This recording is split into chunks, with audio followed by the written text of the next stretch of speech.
The DAX syntax is of course not something that looks equal in every single aspect I will show you here right now.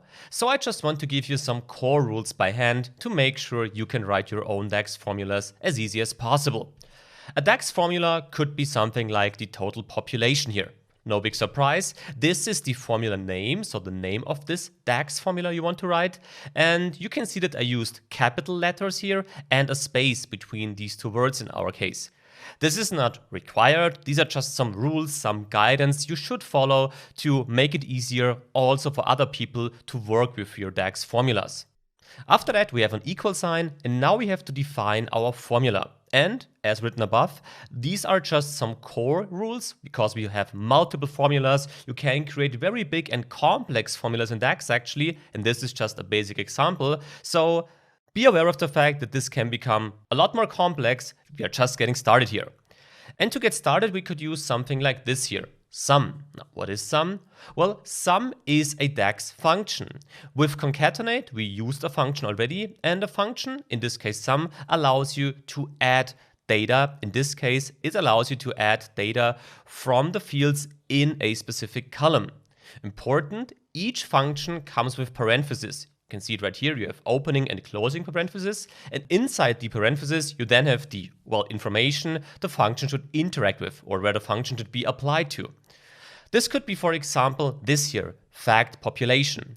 This refers to our course project now. Here we wrote it different though, but fact population here would be a so-called table reference. So we tell the function to go to a specific table, fact population in this case, and do something. The do something is missing at the moment. As you can see here, I again took capital letters between the different words, so fact and population, and I didn't use any space.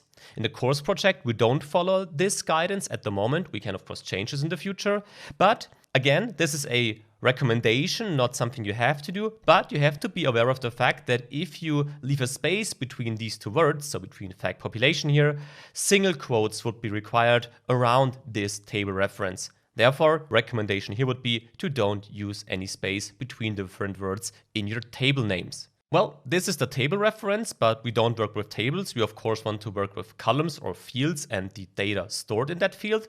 This is the last step here. Here, population count could be a field name. We don't have that field name at the moment in our project, but this could just be the actual population data, so to say.